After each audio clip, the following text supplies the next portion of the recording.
Hello, this is Jackie with J&M Reviews, and today I'm very happy to review Ohora. This free sample was given by them, so thank you, Ohora, for the free sample.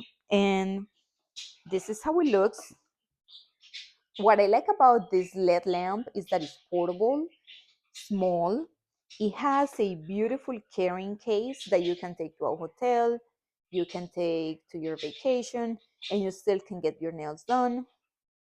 So here are some instructions, very useful. And all you have to do is connect it to the charger here on the side.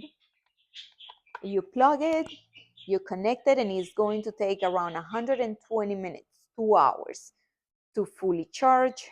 And after it's charged, this you're going to press the button and put your nails to dry, and it lasts for 60 seconds.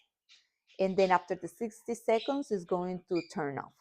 If by any chance your nails are burning or it feels uncomfortable, just take your fingers off the machine and put them back in. I hope this review was helpful.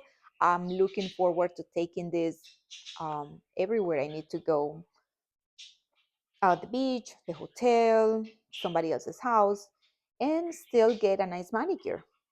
I hope you enjoyed this review as much as I do. Thank you for watching.